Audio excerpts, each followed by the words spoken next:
감사합니다. 우리 옆에 분들과 인사했으면 좋겠습니다. 와주셔서 감사합니다. 이렇게 반이 너무 좋습니다. 우리 특별히 우리가 아버지 날을 맞이해서 우리가 아버지의 사랑을 이야기하는데요.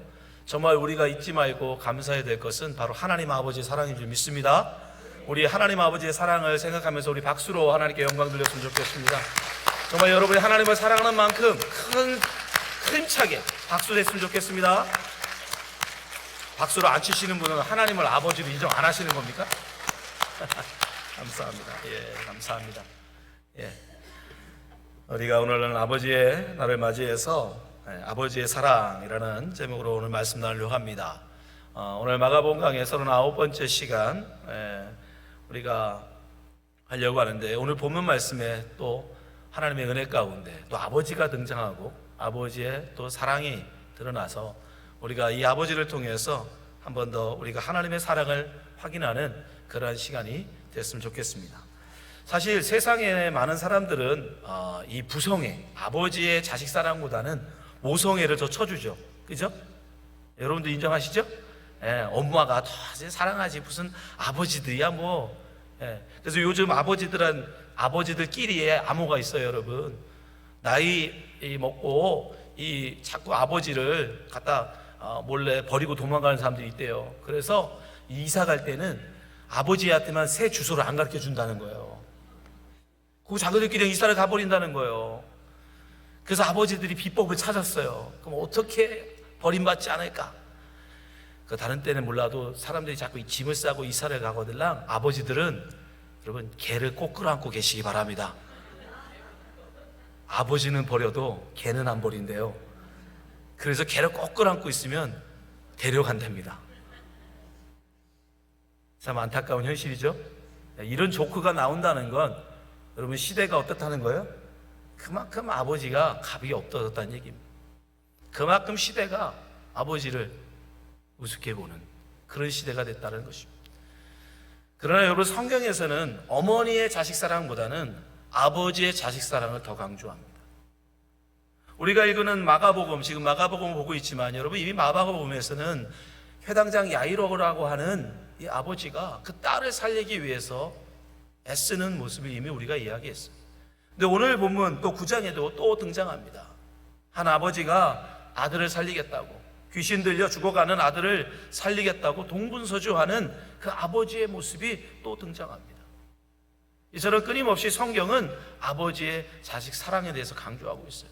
이 세상 사람들은 어머니의 사랑이 크다라고 말하지만 여러분, 아버지들이 말하지 않아서 그렇지, 표현하지 않아서 그렇지 아버지들도 자식 사랑합니다. 근데 그걸 표현하는 것이 허물이라고 얘기하니까, 다른 사람들 보는 앞에서 자식을 자랑하고 자식 사랑하는 걸 보여주는 것을 팔붙이라고 이야기하니까 표현하지 않는 것 뿐입니다. 오늘 성경에서는 이 아버지의 사랑을 이야기해요. 사실 어떤 면에서는 이 성경 속에 나오는 이 아버지의 사랑을 우리들은 조금 못 느낄 수 있어요. 이 아버지가 지금 이 자식을 위해서, 이 정말 귀신 들려서 죽어가는 아들을 위해서 살리기 위해서 얼마나 그가 애쓰고 희생하는지 잘 모르는 경우가 있습니다. 그러나 여러분, 이 속에 별것 아닌 것 같아도 그 속에는 엄청난 이 아버지의 희생과 사랑이 있습니다. 오늘 본문에 나와 있는 이 아버지에 대해서는 자세한 기록이 없어요. 그 사람의 직업이 무엇인지, 그 사람이 어디 사람인지, 심지어 유대인이라면 어느 지파 사람인지 그런 전혀 정보가 없습니다. 그냥 아버지예요. 한 아버지, 이름이 없는 그냥 아버지.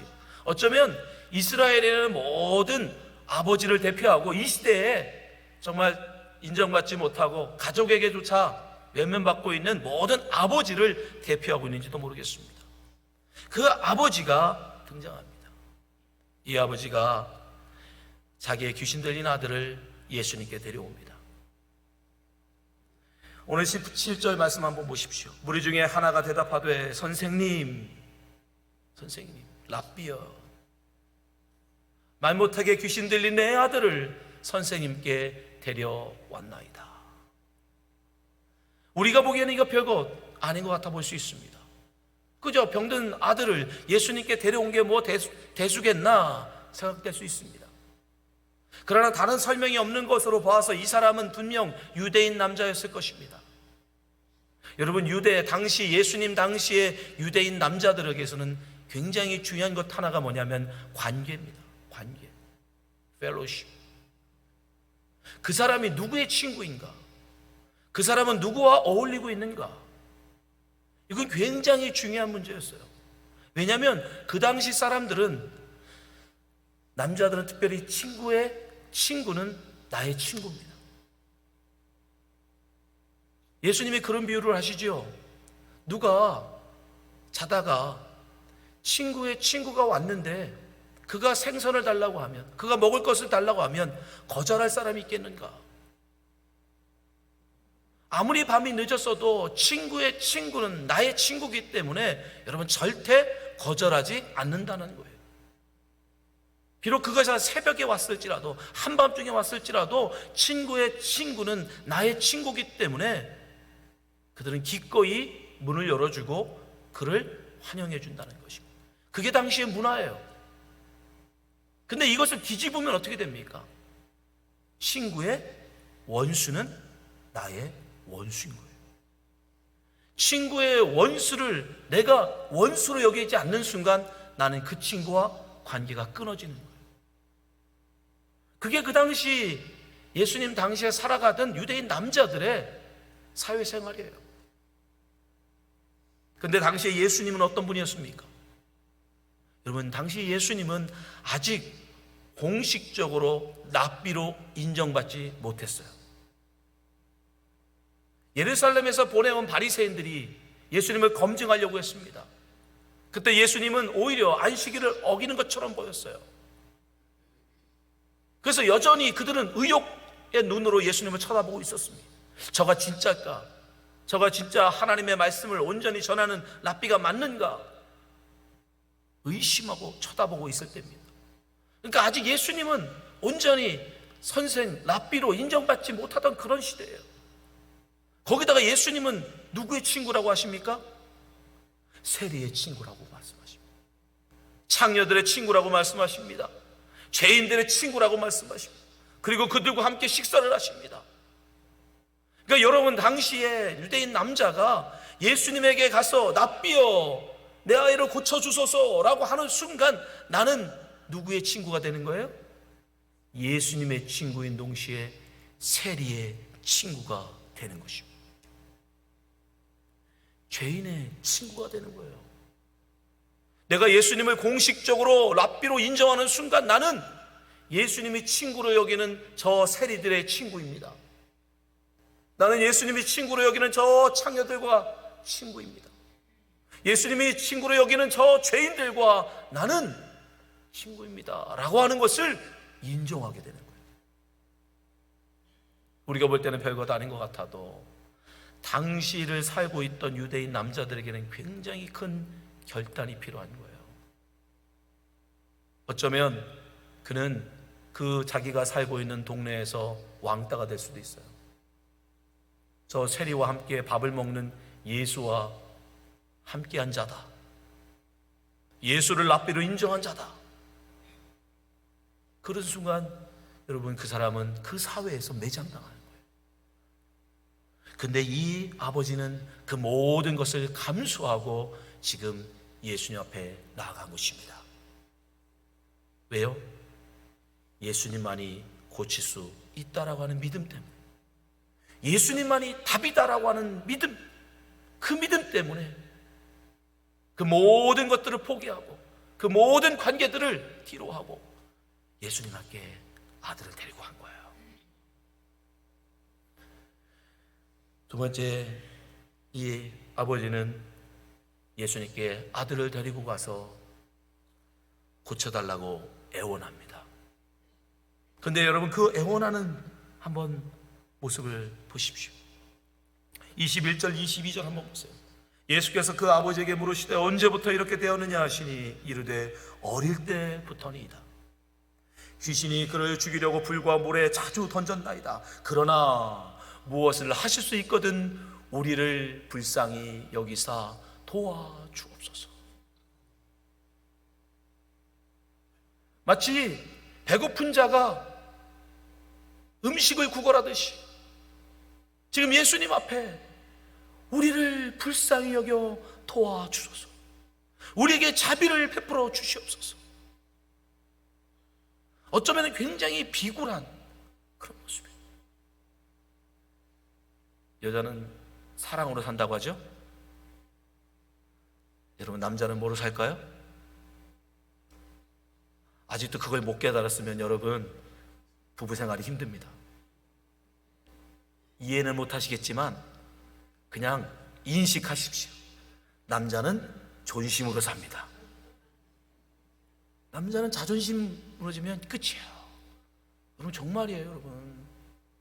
여러분 말의 그 말 한마디, 여러분 눈에 별 보잘것 없어 보여도 당신이 최고야, 겉으로라도 말해주면요, 남자는 뭐든 할 수 있어요. 여러분이 왜 별을 못 따는 줄 아십니까? 여러분이 왜 별이 없는 줄 아세요? 남자들을 안 올려줘서 그래요. 여러분, 남자들을 띄워주면 하늘의 별이라도 따라줍니다. 손에 반짝반짝 다이아번지 끼고 싶거들랑 여러분, 남편을 올려주세요. 세상 최고로 만들어 주십시오. 그럼 빚을 내서라도 다이아반지를 사다 줘요. 남자는 존심으로 살아요. 여러분, 진짜로. 남자는 자존심으로. 옛날에 운전하고 먼 길을 갈 때는, 지금은 내비게이션이 워낙 잘 돼 있어가지고 뭐 주소만 치면 딱 그 앞에까지 가는데, 옛날에는 뭐 내비게이션이 그렇게 없었잖아요. 그러니까 지도 보고 가잖아요. 지도 보고. 그러면 처음 가는 길이니까 아무래도 길을 몰라서 헤매지 않습니까? 근데 저는 되게 스스로 무슨 자부심이 있냐면, 저는 길을 잘 찾는다라는 아주 그 자부심을 갖고 있는 사람이에요. 저희 아내는 100% 길치입니다. 어디를 가도 동서남북이 어딘지를 몰라요. 그래서 간 길밖에 모르거든요. 근데 제가 길을 헤매고 있으면 옆에서 한마디 해요. 여보, 지나가는 사람한테 물어봐. 그만 헤매고 빨리 물어봐. 그러면 제가 기꺼이 창문을 내릴까요, 안 내릴까요? 네, 잘하시네. 여러분, 남편들은 그렇죠? 왜 그런 줄 아세요? 여러분, 그 창문을 내리는 순간 나는 길치입니다 라고 그 사람한테 이야기하는 것 같아요. 그냥 그래요. 제 마음에. 하나님이 그렇게 만드셨어요. 저 길 모르니까 도와주세요, 이 한마디를 하는 순간 저는 길도 못 찾는 바보입니다. 저는 동서남북도 못 찾는 길치입니다 라고 그 사람한테 인정하는 것 같아. 고백하는 것 같아. 그래서 차마 창문을 못 내리는 거예요, 여러분. 그러니까 자꾸 남편한테 갈구지 마세요. 남자는 자존심으로 삽니다. 그리고 본인이 내려서 물어보면 되지, 왜 남자한테 물어보라고 그래요? 본인이 물어보세요, 본인이. 근데 여러분, 유대인 남자들은 더 했어요. 지금 남자들도 이렇게 자존심으로 살아가는데, 여러분, 당시 예수님 당시를 살고 있던 유대인 남자들은요, 채통으로 살았습니다. 체면. 근데 지금 그냥 봐도 벌써 자기는, 이 사람은 장성한 아들이 있잖아요. 어려서부터 병치를 하고 있는 아들이 있어요. 그 예수님은요, 이제 막 30이 된 그런 분이에요. 누가 나이 더 많겠습니까? 이 아버지가 무조건 나이가 많아요. 그 나이 많은 아버지가 그 젊은 랍비에게, 아직 공식적으로 인정받지도 못하고 아직 사람들이 의심하고 있는 아직 무명의 랍비에게 도와주세요, 나를 불쌍히 여겨주소서. 그게 쉬운 게 아닙니다. 그 아버지는 자기의 자존심을 내려놓은 거예요. 자존심으로 살아가는, 채통으로 살아가던 그 남자가 아들을 고치겠다고, 그렇게 해서라도 아들 고칠 수만 있다면, 그 아버지는 예수님 앞에 자기의 모든 체면을 내려놓는 거예요. 그뿐입니까? 예수님은 그걸 다 아시잖아요. 왜요? 예수님도 유대인 남자잖아요. 그 유대인 남자가 어떻게 사는지, 뭘로 사는지 누구보다 잘 아시는 분이에요. 그렇게 정말 가게의 모든 걸 내려놓고 나 좀 도와주세요, 나 좀 불쌍히 여겨주소서 하고 있는 이 아버지에게 예수님이 하신 첫 마디가 뭡니까? 할 수 있거든이 무슨 말이냐? 믿는 자에게는 능치 못함이 없느니라. 사람들 앞에서 그의 믿음 없음을 지적하시고, 많은 사람들 앞에서 체면을 내려놓고 아들 살려보겠다고 자기의 자존심 내려놓고 아직 무명의 예수님 앞에 나가서 도와달라고 그랬더니 첫마디가 넌 믿음이 없느냐? 넌 그 정도밖에 믿음이 없냐? 책망해요. 여러분, 저 같으면 그래, 관둬라. 내가 정말 이런 모욕까지 당해가면서 내가 그러지 않겠습니까? 조용히 단둘이 있는 것도 아니고 많은 사람들이 지금 다 보고 있는데 그 앞에서 할 수 있거든이 뭐냐? 그 정도밖에 안 되냐? 나무라시고 책망하시고. 그런데 그럼에도 불구하고 이 아버지가 어떻게 합니까? 인정합니다.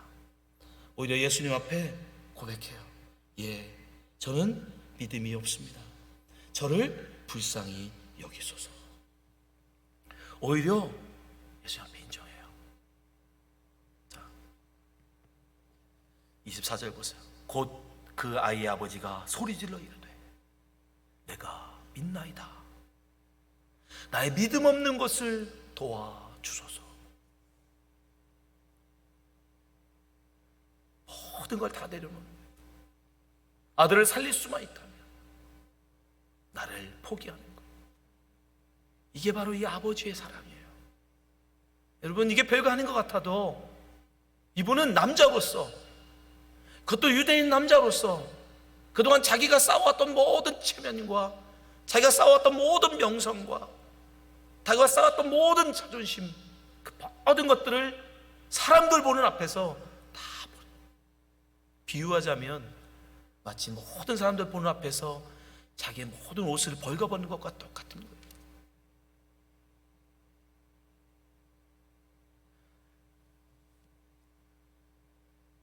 옛날 김진홍 목사님이 사역하실 때 그랬다죠. 돈을 빌려다가 사업을 했는데 쫄딱 말아먹으니까 빚쟁이들이 쫓아와서 이 김진호 목사님 버럭 고친다고 교인들 앞에 세워놓고 목사님 옷을 다 벗겼다는 거예요. 그 얼마나 수욕입니까? 얼마나 모욕입니까? 그래도 목사임에도 불구하고 그분이 죽으려고 방파제로 갔대잖아요. 지금 이 아버지의 여러분 모욕도 마찬가지예요. 그 많은 사람들 앞에서 지금 그 아들 살려보겠다고 아직 무명의 예수를 인정하고 랍비로 인정하고 자기의 모든 관계들, 자기의 모든 명성, 자기의 모든 존심 다 내려놓고 그분께 구해달라고 요청하는데 할 수 있거든요. 여러분, 그러나 이 아버지는 아들을 위해서 그 모든 것을 참아냅니다. 그 모든 것을 견뎌냅니다. 그게 바로 아버지의 사랑이에요. 마가는 왜 이걸 기록하고 있을까요? 여러분, 이 아버지를 높이기 위한 거라면 이 아버지의 이름이 있어야 될 거 아닙니까? 이 아버지의 그 사랑을 자랑하는 거라면 이 아버지에 대한 설명이 있어야 될 거 아닙니까? 근데 그 어디에도 아버지의 이름도 없고 아버지에 대한 설명이 없어요. 마가가 이 아버지를 통해서 우리에게 전하는 메시지는 이 아버지가 아니라 바로 우리의 아버지 하나님입니다. 하나님의 사랑이 이와 같다는 거예요. 여러분을 구원하시는 우리 하나님 아버지의 사랑이 바로 이러한 것이라는 것입니다.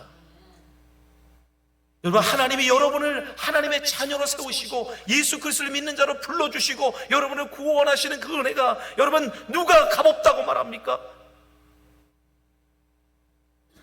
여러분, 여러분을 구원하겠다고, 여러분을 하나님의 자녀 만들겠다고 우리 하나님 아버지가 찬양받으셔야 하고 모든 영광과 존귀를 받으시기에 합당하신 그 하나님이 세상으로부터 모욕을 당해요.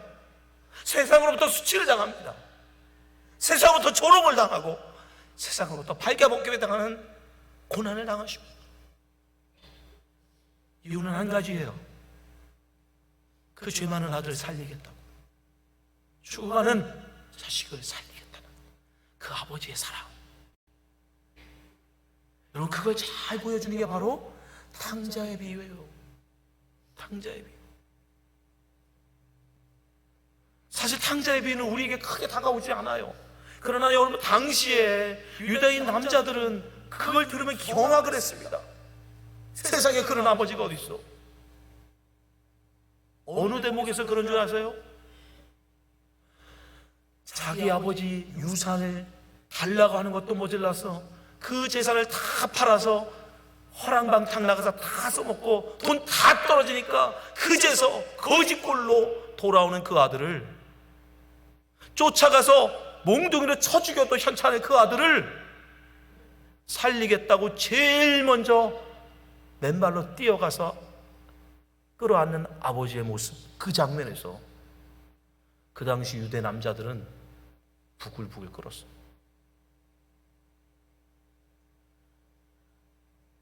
어떻게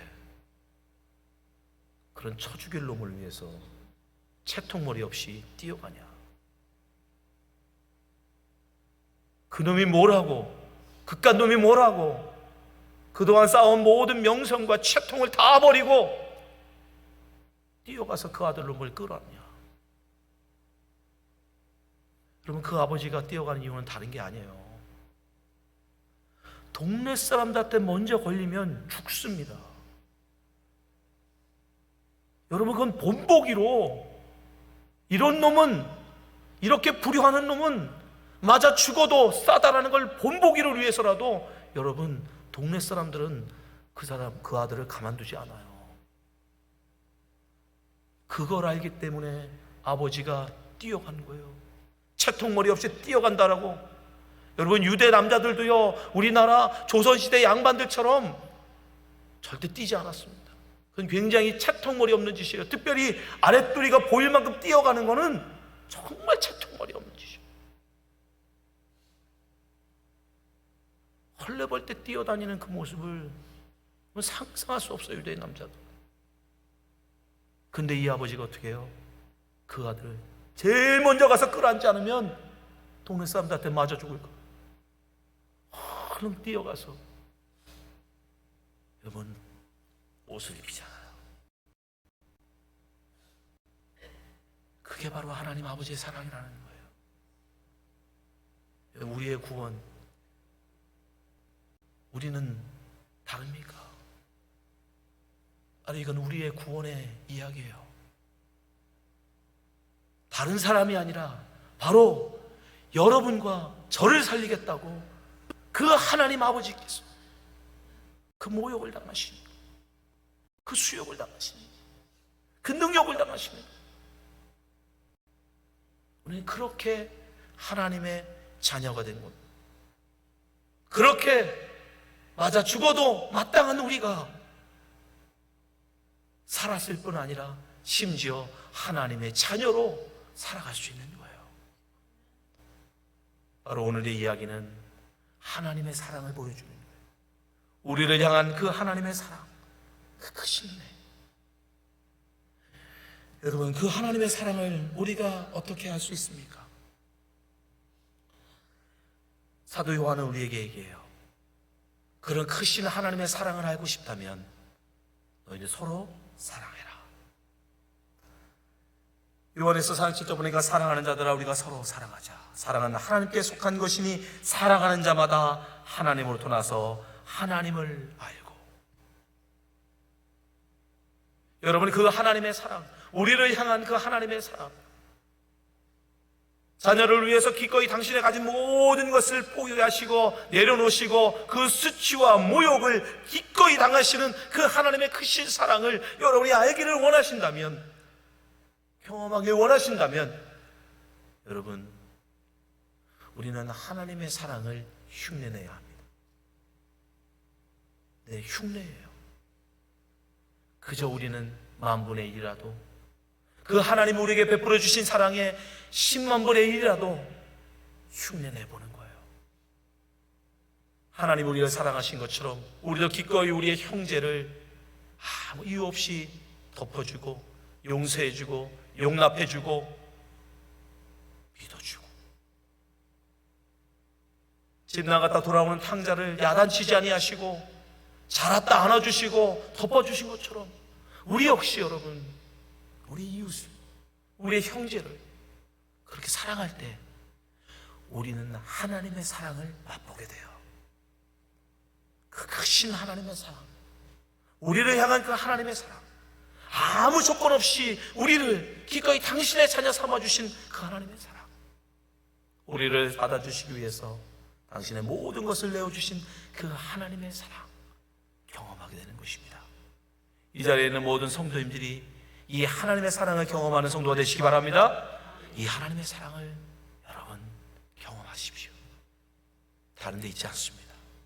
여러분이 그 하나님의 사랑을 따라 순종할 때, 여러분의 이웃을 사랑할 때, 여러분의 형제를 사랑할 때, 여러분은 그 하나님의 크신 사랑을 경험하게 되는 것입니다. 기도하겠습니다.